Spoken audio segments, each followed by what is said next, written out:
बिस्मिल्लाहिर्रहमानिर्रहीम। अस्सलाम वालेकुम वरहमतुल्लाह। लाखों करोड़ों दुरूद नबी पाक सल्लल्लाहु अलैहि वसल्लम पर। उम्मीद है दोस्तों आप सब खैरियत होंगे। रैबिट वैली से मैं हूं मोहम्मद आसिफ खान, एक बार फिर आप लोगों की खिदमत में हाज़िर हूं।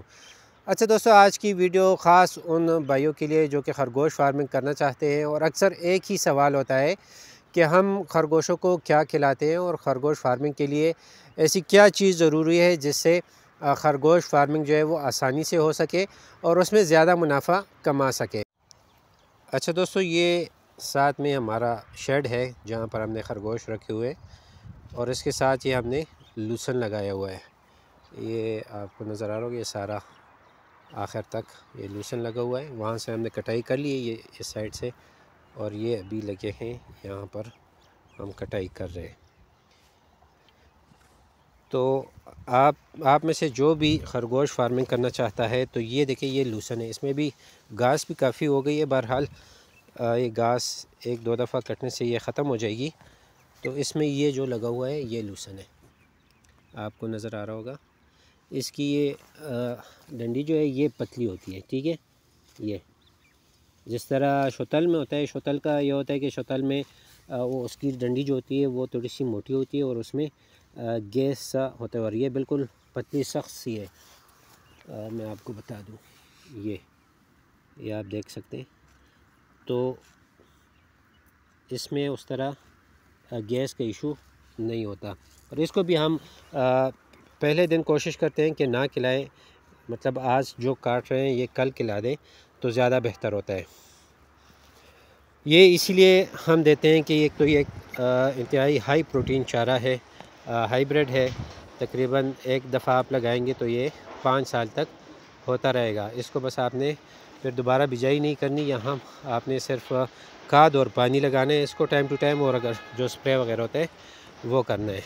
बाकी इसको कुछ नहीं करना, सिर्फ आपने खाद और पानी जो है वो लगाना है। तो आपके पास ये चारा हो तो फिर इंशाल्लाह उम्मीद है कि आपकी फ़ार्मिंग जो है वो इंतहाई कामयाबी के साथ आप फार्मिंग कर सकते हैं और इसमें अच्छा खासा मुनाफा आप कमा सकते हैं। अगर आपके साथ अपनी ज़मीन है तो फिर तो बहुत ही ज़्यादा फ़ायदा है आपको, नहीं तो आप अगर ठेके पर भी लेते हैं तो वो भी आपके लिए काफ़ी ज़्यादा उसमें भी फ़ायदा होगा। जिस तरह के मैंने भी ये ज़मीन जो है ये ठेके पर ही ली है, तो अल्हम्दुलिल्लाह अभी भी मुझे जो है ये चारा अगर मैं रेबिट्स को खिलाता हूँ, जो आपके पास रेबिट्स होते हैं, तो तकरीबन 1.5 से 2 रुपये आपका पर डे एक जानवर जो है वो उसका ख़र्चा आता है। ना सिर्फ चारा बल्कि आपने ऐसा चारा लगाना होगा जो कि हाई प्रोटीन चारा हो, जिससे आपके रेबिट्स जो है वो तंदुरुस्त व तवाना रहे। तो आपने ऐसा चारा लगाना है, और इससे ही आपकी कॉस्ट जो है वो कम होगी, क्योंकि आपको फ़ीड की जो ज़रूरत है वो कम से कम पड़ेगी। तो फ़ीड अगर आप कम से कम देंगे तो उससे जो आपका ऑपरेशनल कॉस्ट है वो काफ़ी कम हो जाता है और आपकी प्रॉफिट रेशो जो है वो इंतहाई बढ़ जाती है। तो आपने फार्मिंग में जो भी फार्मिंग आप करते हैं तो आपने ऐसी फार्मिंग करनी है जिससे आपको अपने मतलब अखराजात कम से कम करने होते हैं, और आपने अपने प्रॉफिट को देखना पड़ेगा कि आपकी प्रॉफिट जो है वो ज़्यादा से ज़्यादा आपको मिले। तो आपको ऐसा क्या करना चाहिए जिससे आपके अखराजात कम हो सके।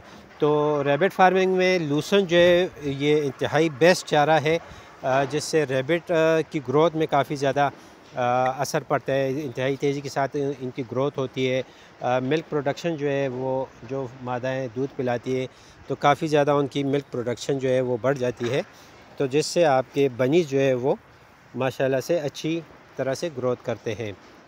तो दोस्तों, ये छोटी सी इन्फॉर्मेशन थी, मगर मेरे ख़्याल में काफ़ी अहम पॉइंट है जो कि आपकी रैबिट फार्मिंग में इंतहाई अहम किरदार अदा करती है।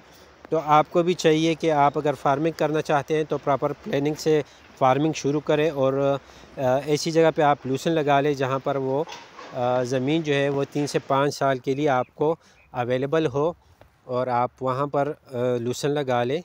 पानी वगैरह को देख लें कि वहाँ पर पानी मौजूद हो, तो आपके पास भी इंशाअल्लाह ताला आप कामयाबी के साथ जो है वो रैबिट फार्मिंग कर सकते हैं। तो उम्मीद है दोस्तों आपको आज की ये वीडियो पसंद आई होगी। वीडियो पसंद आई हो तो लाइक, शेयर और कमेंट ज़रूर करें। चैनल को सब्सक्राइब करें, बेल के आइकन को प्रेस करें ताकि हर नई आने वाली नोटिफिकेशन आपको बर वक्त मिल सके। मिलते हैं इंशाल्लाह किसी नई वीडियो के साथ। अपना ढेर सारा ख्याल रखें, मुझे दुआओं में याद रखें। अल्लाह हाफ़िज़।